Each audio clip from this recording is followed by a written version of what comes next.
ഗസയിലെ സമ്പൂർണ്ണ ആധിപത്യമാണ് ഇസ്രായേലിൻ്റെ ലക്ഷ്യം. അതിനുള്ള കൃത്യമായ കരുനീക്കങ്ങൾ നടക്കുന്നുണ്ട്. ഇപ്പോൾ ഈജിപ്തിൽ നിന്ന് സൈന്യം ഗസയെ ലക്ഷ്യമാക്കി നീങ്ങുന്നു. കാരണം ഈജിപ്തിൽ നിന്ന് ഗസയിലേക്ക് വരാൻ എളുപ്പമാണ്. ആണ്. അപ്പോൾ പൂർണ്ണമായിട്ടും ഗസയെ അങ്ങനെ കൈപ്പിടിയിൽ ഒതുക്കാൻ ഞങ്ങൾ അനുവദിക്കില്ല എന്ന് ഈജിപ്ഷ്യൻ ഭരണാധികാരി നിലപാടെടുത്തു എന്നാണ് കേൾക്കുന്നത്. അങ്ങനെ തടയാൻ പറ്റുമോ ഇസ്രായേലിനെ? തടയാൻ പറ്റിക്കൊള്ളണം എന്നില്ല. പക്ഷേ അറബ് ലോകത്തിന് എന്തെങ്കിലും ചെയ്തേ പറ്റുള്ളൂ. കാരണം പലസ്തീൻ ലോക ഭൂപടത്തിൽ നിന്ന് മാഞ്ഞു പോകുന്നു എന്ന് ഏതാണ്ട് ഉറപ്പായിട്ടുണ്ട്. ഈ ഈ ഈ വർഷം ആണ് ഒരു ടാർഗറ്റെങ്കിൽ പോലും എനിക്ക് തോന്നുന്നത് ഏതാനും മാസങ്ങൾക്കുള്ളിൽ ആ ടാർഗറ്റ് ഫിനിഷ് ദ ജോബ് എന്നാണ് അവരുടെ മുദ്രാവാക്യം ഇസ്രായേലിൻ്റെ. അതിപ്പോൾ തുടങ്ങിയതല്ല. 48-ൽ അവരുടെ ആദ്യത്തെ ആദ്യത്തെ പ്രധാനമന്ത്രി തൊട്ട് മുഴക്കുന്ന മുദ്രാവാക്യമാണ്. ഇതിൽ അറബ് ലോകത്തിന് ഇനിയെങ്കിലും എന്തെങ്കിലും ചെയ്തേ പറ്റുള്ളൂ. ഇപ്പോൾ ഇസ്രായേൽ ഇത്രയേറെ മുന്നേറിയത് പലസ്തീനും ഇസ്രായേലിനും ഇടയിലുള്ള അതിർത്തി സമ്പൂർണ്ണമായിട്ടും മാഞ്ഞു പോയത്, ജോർഡാൻ റിവർ കടന്ന് ഇപ്പുറത്ത് എത്രയോ കാലമായിട്ട് യാതൊരു തിരിച്ചടിയും ഇല്ലാത്ത വിധം വെസ്റ്റ് ബാങ്ക് അവരുടെ കയ്യിലാണ്. വെസ്റ്റ് ബാങ്ക് യഥാർത്ഥത്തിൽ ഇസ്രായേലിൻ്റെ നിയന്ത്രണത്തിലാണ് നിൽക്കുന്നത്. പിന്നെ അവരുടെ പോളിസി അനുസരിച്ച് അവിടെ അൽഫത്തഹിനാണ് ഭൂരിപക്ഷം. അൽഫത്തഹ് ഇപ്പോൾ ഇസ്രായേലുമായിട്ട് നല്ല നിലയിൽ പോകുന്നതെന്ന് മാത്രമല്ല, അവർ ഈ അക്രമത്തിനെതിരാണ്, അവർ സമാധാന മാർഗമാണ്. കാരണം അവർ യാഥാർത്ഥ്യവാദികളുമാണ്. കാരണം കൂട്ടക്കൊലയ്ക്ക് വിധേയരായി കൊടുത്തിട്ടൊന്നും കിട്ടാനില്ല എന്നുള്ള ധാരണയുണ്ട്. ഇസ്രായേലിൻ്റെ ശേഷി അവർക്ക് നല്ല ബോധ്യമുണ്ട്. അപ്പോൾ വെസ്റ്റ് ബാങ്ക് നേരത്തെ അവരുടെ കയ്യിലാണ്. ഗസയാണ് ബാക്കി ഉണ്ടായിരുന്നത്. അവിടെ ഈ ഇറാൻ്റെ പിന്തുണയോട് കൂടിയിട്ടും സിറിയയുടെ പിന്തുണയോട് കൂടിയിട്ടൊക്കെ പൊട്ടിത്തെറിച്ചുകൊണ്ടിരുന്ന ഹമ്മാസാണ് അവിടെ ഉണ്ടായിരുന്നത്. അത് ഫിനിഷ് ചെയ്യാൻ തീരുമാനിച്ചു. അതിന് 2-3 സ്ട്രാറ്റജിയാണ് അവർ തീരുമാനിച്ചത്. ഒന്ന്, അവിടെ നിരന്തരമായ ആക്രമണം നടത്തിയിട്ട് ഈ മനുഷ്യ ബോംബായിട്ട് അങ്ങനെയുണ്ട്, മനുഷ്യ കവചം തീർത്തിട്ട് ഈ പാവങ്ങളുടെ ആവാസ വ്യവസ്ഥയിൽ ഒളിച്ചിരുന്നിട്ട് കുറച്ച് എണ്ണത്തിൽ കുറവായിരിക്കും ഹമാസ്, അവരെ നശിപ്പിക്കുക. 2, ഹമാസ് നഗരത്തെ പൂർണ്ണമായിട്ടും തകർത്ത് തരിപ്പണമാക്കുക. 3, അവിടുന്ന് യഥാർത്ഥ സമാധാനവാദികളായ പാവങ്ങളെ കഴിയുമെങ്കിൽ അവിടുന്ന് ഓടിക്കുക. അതിന് ബദൽ രാജ്യങ്ങളിലൊക്കെ ആയിട്ട് ഇസ്രായേലിനെ വഴി തുറന്നു കൊടുക്കുക. വേറൊന്ന്, ഇസ്രായേൽ പൗരന്മാരെ കൊണ്ടുപോയി ഇസ്രായേൽ ഭരണകൂടത്തിൻ്റെ ചെലവിൽ അവിടെ കുടിയിരുത്തുക, ഡെമോഗ്രാഫിക് ആയിട്ടുള്ള അധിനിവേശം നടത്തുക. ഇങ്ങനെ പല മാർഗ്ഗങ്ങളാണ്. അതുകൊണ്ട് ഇപ്പോൾ ഏറ്റവും ഒടുവിൽ അവർ പ്രഖ്യാപിച്ച് കഴിഞ്ഞിട്ടുണ്ട്, ഞങ്ങളത് പിടിച്ചടക്കിയിരിക്കും.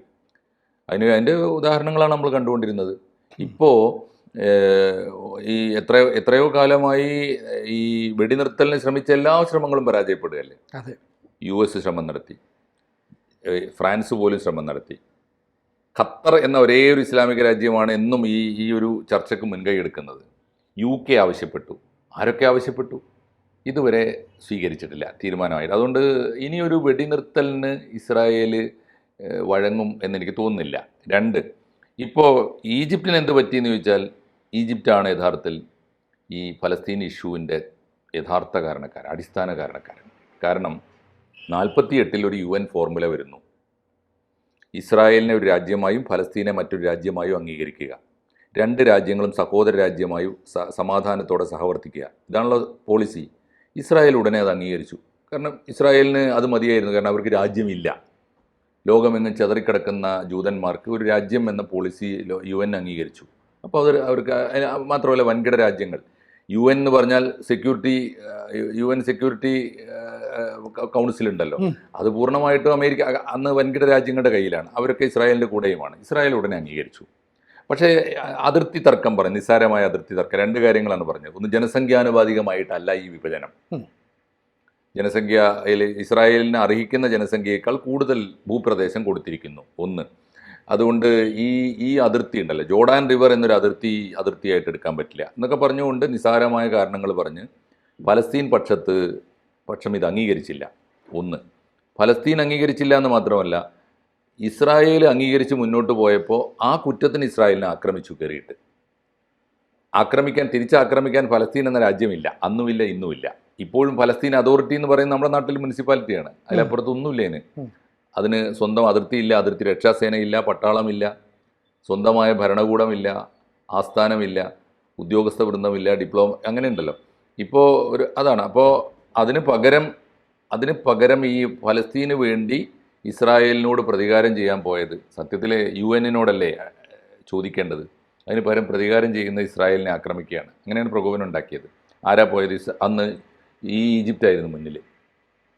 ഈജിപ്റ്റ്, ജോർഡാൻ, സിറിയ, ലെബനോൺ ഉൾപ്പെടെ 5 രാജ്യങ്ങളാണ്. അതായത് ഇവരുടെ അയൽപക്കത്തെ 5 രാജ്യങ്ങൾ ചേർന്നിട്ടാണ് ഇസ്രായേലിനെ ആക്രമിച്ചത്. ആ യുദ്ധത്തിൽ ഇവർ ദയനീയമായി തോറ്റു. അന്ന് മുതലാണ് തോറ്റുകൊണ്ടേയിരുന്നു. പിന്നെ 6 ഡേ വാർ, തുടർച്ചയായിട്ട് യുദ്ധങ്ങളാണല്ലോ. കരാറുകൾക്കൊന്നും വഴങ്ങാതെ മുന്നോട്ട് പോവുകയായിരുന്നു. അപ്പോൾ സത്യത്തിൽ അന്ന് ഇതിന് ഇപ്പോൾ ഗോലാൻ കുന്ന് ഉൾപ്പെടെയുള്ള ഇഷ്യൂസിലൊക്കെ തന്നെ ഈ ഈജിപ്റ്റ് ഒരു പ്രധാനപ്പെട്ട പ്രതിയാണ്. കാരണം അന്ന് അറബ് ലോകത്ത് ഓർക്കണം, അന്ന് സൗദി അറേബ്യക്ക് പെട്രോ ഡോളർ ഇല്ല. സൗദി അറേബ്യക്ക് നേരെ സ്വന്തം കാലിൽ നിൽക്കാനുള്ള യാതൊരു ശേഷിയുമില്ല. അന്ന് ലോകത്തിലെ ഏറ്റവും സമ്പന്നം ശക്തമായ രാജ്യം, പൈതൃകമുള്ള രാജ്യം, പാരമ്പര്യമുള്ള രാജ്യം, ലോകത്തിലെ യുദ്ധങ്ങൾ നയിച്ച രാജ്യം, സംസ്കാരത്തിൻ്റെ കേന്ദ്രം അറിയാലോ. ഈ യൂഫ്രട്ടീസ്, ടൈഗ്രീസ്, ഈ സംഗതികളുണ്ടല്ലോ, എന്താണ് പറയുക, നൈൽ നദീതര സംസ്കാരം. അപ്പോൾ ആ സംസ്കാരത്തിൻ്റെയൊക്കെ വക്താക്കളാണ്. ഈജിപ്റ്റ് അന്ന് തലയോർത്ത് നിൽക്കുന്ന രാജ്യമാണ്. എല്ലാം അറിയാലോ. ഈ എന്താ പറയുക, ക്ലിയോപാട്ര ഒന്നാലോചിച്ച് നോക്കൂ. ഷേക്സ്പിയറിനെ നായികയാക്കാൻ ക്ലിയോപാട്രയെ കിട്ടുന്നത് ഈജിപ്തിൽ നിന്നാണ്. അപ്പോൾ അത് ഒരു വലിയ, അപ്പോൾ അന്ന് ഈജിപ്റ്റ് ഇവരെക്കാളൊക്കെ തലയുയർത്തി നിൽക്കുന്ന രാജ്യമാണ്. ബ്രിട്ടനോടും ഒക്കെ മുഖാമുഖം മുട്ടുന്ന രാജ്യമാണ് ഒരു സാമ്രാജ്യം എന്ന നിലയിൽ. അപ്പോൾ ഈജിപ്റ്റാണ് യഥാർത്ഥത്തിൽ ഈ ഇഷ്യൂ ഉണ്ടാക്കിയത്. ഈജിപ്റ്റ് ഇത് പരിഹരിക്കാൻ ഇതുവരെ ഒന്നും ചെയ്തിട്ടില്ല. അവർക്ക് സാധ്യമല്ല എന്നിപ്പോൾ അവർക്കറിയാം. കാരണം ചിത്രം മാറി. ഈജിപ്റ്റൊന്നും ഇപ്പോൾ ലോക ഭൂപടത്തിൽ പരിഗണിക്കപ്പെടാത്ത രാജ്യമായി മാറി. എൻ്റെ ഉപ്പാക്കര ആനയുണ്ടായിരുന്നു എന്ന് പറഞ്ഞിരിക്കുന്ന ഒരു പഴയ പാരമ്പര്യം മാത്രമാണ് അവർക്കുള്ളത്. അവരുടെ കയ്യിലൊന്നുമില്ല. ഒന്ന്. രണ്ടാമത്തെ കാര്യം, അവരുടെ പാരമ്പര്യം ഉള്ള കാലത്ത് അവർ വഷളാക്കിയ ഇഷ്യൂ ആണ് ഇസ്രായേൽ പലസ്തീൻ ഇഷ്യൂ. ഇപ്പോൾ പലസ്തീന് വേണ്ടി സംസാരിക്കാൻ ആരുമില്ല. ഇപ്പോൾ വേണമെങ്കിൽ അറബ് രാജ്യങ്ങൾക്ക് സംസാരിക്കാൻ കേൾപ്പുണ്ട്, പല രാജ്യങ്ങൾക്കുണ്ട്. അപ്പോഴേക്ക് അവരെക്കാൾ വലുതായി ഇസ്രായേൽ. വലുതാകുമ്പോൾ വമ്പന്മാരായി തീരുമ്പോൾ തമ്മിൽ മുട്ടി നശിക്കാൻ ആരും മുന്നോട്ട് പോകില്ല. രണ്ടാമത്തെ കാര്യം, ഈ വമ്പന്മാർക്കൊക്കെ പരസ്പരം സഹായം ആവശ്യമുണ്ടാവും. ഇപ്പോൾ ഇസ്രായേലിന് അറബ് രാജ്യങ്ങൾക്കൊക്കെ ആവശ്യമുണ്ട്. അതുകൊണ്ട് പലസ്തീനെ കൊണ്ട് എന്തുണ്ട്? പലസ്തീൻ തന്നെ ഇല്ല. അങ്ങനെ നിലവിളിക്കുന്ന ഒരു രാജ്യത്തെ കൊണ്ട് എന്ത് ഉപകാരമുണ്ട്? ഒരു ഉപകാരമില്ല. അപ്പോൾ അതുകൊണ്ട് അറബ് രാജ്യങ്ങളൊന്നും ഇസ്രായേലിന് വേണ്ടി സംസാരിക്കാൻ ഇല്ല എന്ന അവസ്ഥയിലാണ് എന്തെങ്കിലും ചെയ്തേ തീരൂ എന്ന് രണ്ട് രാജ്യങ്ങൾ ആലോചിക്കുന്നു. ഒന്ന് ഇറാനാണ് ആലോചിച്ചത്. ഇറാൻ ആലോചിച്ചാൽ എന്ത് ഭവിഷ്യത്തുണ്ടാവും എന്ന് ഇപ്പോൾ ഇറാനും മനസ്സിലായി. കാരണം ഇറാൻ ആലോചിക്കുന്നതിൻ്റെ പിന്നിലുള്ള താല്പര്യങ്ങളും എല്ലാവർക്കും അറിയാം. അതുകൊണ്ട് അന്തിമമായി ഇറാൻ എന്ത് നിലപാടെടുത്താലും അത് ഈ അറബ് ലോകത്തെ മുഴുവൻ ബാധിക്കും. അതുകൊണ്ട് ഈ അറബ് രാജ്യങ്ങളെ ഇപ്പോൾ ഇറാനും വേണം. ഇറാൻ അറബ് രാജ്യങ്ങളുമായിട്ട് ഒരു സ്പർദ്ധയായിരുന്നല്ലോ. കാരണം ഈ ഇറാനിലെ ഷിയ വിഭാഗത്തിന് മറ്റേ വംശീയം കൂടിയാണ്. ആ അർത്ഥത്തിലും പ്രശ്നമുണ്ട്. ഇപ്പോൾ സൗദി അറേബ്യയെ ആക്രമിക്കുമ്പോൾ ആലോചിക്കേണ്ട ഒരു കാര്യം, സൗദി അറേബ്യയും ഇറാനും തമ്മിൽ ഒരിക്കലും ഒത്തുപോകില്ല. അത് വംശീയമാണ്, സുന്നി ഷിയ തർക്കമാണ്. പക്ഷേ ഇറാന് ഒരു കാലത്ത് അറേബ്യയെ നേരിട്ട് മുട്ടാനുള്ള ശേഷി ഉണ്ടായിരുന്നു. മാത്രമല്ല അറേബ്യക്ക് സഖ്യകക്ഷികൾ എന്നൊന്നും പറഞ്ഞ് കാര്യമായിട്ട് ആരും ഉണ്ടായിരുന്നില്ല അന്നാണ് ഇറാൻ അമേരിക്കയോട് പോലും നേരിട്ട് മുട്ടിയിരുന്നൊരു കാലമുണ്ട് ഇറാൻ. ആ കാലം പോയി. ഇപ്പോൾ ഇറാൻ ദുർബലമായിരിക്കുന്നു. ഇറാന് ആഭ്യന്തരമായ പ്രശ്നങ്ങളുണ്ട്. ഈ സൗദി അറേബ്യ ആണെങ്കിൽ സമ്പന്നമായിരിക്കുന്നു എന്ന് മാത്രമല്ല പുതിയ ലോകത്തിൻ്റെ വെളിച്ചത്തിലേക്ക് വളർന്നിരിക്കുന്നു. ഇറാൻ ആഭ്യന്തരമായി ഇപ്പോഴും മൂടിക്കെട്ടി നിൽക്കുകയാണ്. ഷിയ വംശീയതയുടെ ഷിയ വിശ്വാസത്തിൻ്റെ യാഥാസ്ഥികത്വത്തിനുള്ളിൽ ഇറാൻ ഇങ്ങനെ എല്ലാ ദിവസവും കൂടുതൽ അമർന്നുകൊണ്ടിരിക്കുകയാണ്. തോട് പൊട്ടിച്ച് പുറത്തു വരാൻ അവർ തയ്യാറല്ല. അറേബ്യ പുറത്തു വന്നു. അതുകൊണ്ട് അമേരിക്കക്ക് ഈ ലോകത്തിലെ എല്ലാ രാജ്യങ്ങളും, ഇസ്രായേലിന്, UK, ലോകത്തിലെ എല്ലാ രാജ്യങ്ങൾക്കും, വൻകിട രാജ്യങ്ങൾക്കൊക്കെ ഇപ്പോൾ അറേബ്യ സ്വീകാര്യമാണ്. അറേബ്യ മാറാൻ തയ്യാറായി. അപ്പോൾ ആ മാറ്റങ്ങളൊക്കെ വളരെ പ്രധാനമാണ്. ഇപ്പോൾ 2 രാജ്യങ്ങളിൽ ഞാൻ പറഞ്ഞത്, ഒന്ന് ഖത്തറാണ്. ഖത്തർ സമ്പന്നമാണ്. അവരുടെ ഒരു ചെറിയ രാജ്യം എന്ന നിലയിൽ സമ്പന്നമായി കൊണ്ടുപോകാൻ അവരുടെ റിയാലിന് വിലയുണ്ട്, ഖത്തർ നാണയത്തിന് വിലയുണ്ട്. പക്ഷെ അവർ എങ്ങനെയെങ്കിലുമൊക്കെ ഇതൊന്നും അവരുടെ കൺമുമ്പിലാണല്ലോ നടക്കുന്നത്. മാത്രമല്ല അവരുടെ മുമ്പിൽ ഇസ്ലാമിക് ഇഷ്യൂ ആണ്. അതിനേക്കാളേറെ ഖത്തർ ഒരു സുന്നി രാജ്യമാണ്, ഷിയ രാജ്യമല്ല. ഈ ഫലസ്തീനും മഹാഭൂരിപക്ഷം സുന്നികളാണ്. അവിടെ ഷിയാക്കൾ എന്നൊക്കെ പറയുന്നത് ഈ തീവ്രവാദം ഉണ്ടാക്കാൻ ചെന്ന കുറച്ച് പേരേ ഉള്ളൂ. അതേസമയത്ത് അപ്പോൾ അവരുടെ കൺമുമ്പിൽ വെച്ച് ഈ ഇസ്ലാമിക് ഐഡിയോളജി എന്നൊക്കെ പറയുന്ന ഒന്നുണ്ടെങ്കിൽ ഫലസ്തീന് വേണ്ടി എന്തെങ്കിലും ചെയ്യേണ്ടത്, അതിനു വേണ്ടിയുള്ള ഒരു പിടക്കലാണ് അവർ ശ്രമിച്ചുകൊണ്ടിരിക്കുന്നത്. ഖത്തറിലാണല്ലോ ഈ യുദ്ധ വെടിനിർത്തൽ ചർച്ചയൊക്കെ. മാത്രമല്ല ഈ ഹമാസിന്റെ ഹിസ്ബുള്ളയുടെയൊക്കെ ഭീകരവാദികൾ ഒളിച്ചു കഴിഞ്ഞിരുന്നതും ഈ ഖത്തറായിരുന്നല്ലോ. ഖത്തർ എന്ന് പറയുന്ന രാജ്യമാണ് അഭയം കൊടുക്കുന്നത്. അതെ, ഖത്തറാണ് എല്ലാവർക്കും. ഈ ഇസ്ലാമിക മൗലികവാദികളുടെ ഒരു കേന്ദ്രമാണ്. ഇപ്പോൾ എല്ലാ തരം തീവ്രവാദികൾക്കും. ഇപ്പോൾ ഇഖ്വാനുൽ മുസ്ലിം എന്നൊക്കെ പറഞ്ഞാൽ ഈജിപ്തിലാണ് ഉണ്ടായത്. അവിടെ ഇപ്പോൾ അവർക്ക് രക്ഷയില്ല. അവിടെ അവരെ തള്ളിക്കളഞ്ഞാണ്. അവിടുത്തെ ഭരണകൂടത്തിന് ഒരു സ്വീകാര്യമല്ല. പക്ഷെ അപ്പോഴും അവർക്ക് കൂടി ഒരു സ്പേസ് കൊടുക്കുന്നത് അത്തരത്തിലുള്ള ബുദ്ധിജീവികൾക്കൊക്കെ, മതമൗലികവാദികളും മതരാഷ്ട്രവാദികളുമായ ഇസ്ലാമിക ബുദ്ധിജീവികൾക്ക് മുഴുവൻ ഒരു താവളമാണ് ഖത്തർ. നമ്മുടെ നാട്ടിൽ ജമാഅത്ത് ഇസ്ലാമിയുടെ പല സ്ഥാപനങ്ങൾക്കും പല പണ്ഡിതന്മാർക്കും നേരിട്ട് ശമ്പളം കൊടുത്തിരുന്നത് അടുത്ത കാലം വരെ. ലേറ്റസ്റ്റ് കണ്ടീഷൻ എന്തോ മാറ്റം വന്നിട്ടുണ്ട്, എനിക്കറിഞ്ഞൂടെ. എന്തായാലും അവരായിരുന്നല്ലോ, ഖത്തറാണ്. അപ്പോൾ ആ ഒരു അവസ്ഥയുണ്ട്.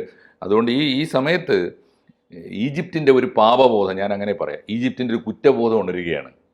ഇതാ അവരുടെ കൺമുമ്പിൽ വെച്ച് അവരുണ്ടാക്കിയ ഒരു ഇഷ്യൂവിൻ്റെ ഇരകളായി ഫലസ്തീൻ എന്ന ദേശത്തെ മുഴുവൻ മനുഷ്യരും ഒടുങ്ങിക്കൊണ്ടിരിക്കുകയാണ്. അപ്പോൾ എന്തെങ്കിലും ചെയ്തേ പറ്റുള്ളൂ. ഒരു പെടക്കൽ ഞാൻ പ്രതീക്ഷിക്കുന്നത് ഈ ഇസ്രായേലിൻ്റെ ഈ അധിനിവേശം പൂർണ്ണമാകുന്ന മുറയ്ക്ക് അറബ് ലോകത്ത് നിന്ന് ഒരുപക്ഷെ ഈജിപ്റ്റ് ഉൾപ്പെടെയുള്ള രാജ്യങ്ങൾ മുൻകൈയെടുത്ത് ഒരു അന്തിമ പോരാട്ടം നടന്നേക്കും. ജയിക്കാനല്ല, തോൽക്കാനുള്ളൊരു പോരാട്ടം. ഞങ്ങളൊന്നും ചെയ്തില്ല എന്ന് ചരിത്രം പറയുന്നത് അവർക്ക് മാത്രമല്ല ഇസ്ലാമിനും മനക്കെടാണ്. അതുകൊണ്ട് അങ്ങനെ ഒരു ഇസ്ലാമിക യുദ്ധം, നമ്മുടെ ഭാഷയിൽ ജിഹാദ്, നടക്കാനുള്ള എല്ലാ സാധ്യതയും ലോകത്തിങ്ങനെ ചെറിയ തോതിൽ ഉരുണ്ടുകൂടുന്നത് നമുക്ക് കാണാൻ പറ്റും. തീർച്ചയായിട്ടും അങ്ങനെ ഒന്ന് ഏതാനും മാസങ്ങൾക്കുള്ളിൽ സംഭവിച്ചേക്കും. അതിൻ്റെ സൂചനയാണ് ഇപ്പോൾ ഈജിപ്റ്റ് പറഞ്ഞിരിക്കുന്നത്. കൂടുതൽ വാർത്തകളും വിശേഷങ്ങളും നിങ്ങളിലേക്ക് എത്താൻ ABC മലയാളം സബ്സ്ക്രൈബ് ചെയ്യുക, ബെൽ ബട്ടണും അമർത്തുക.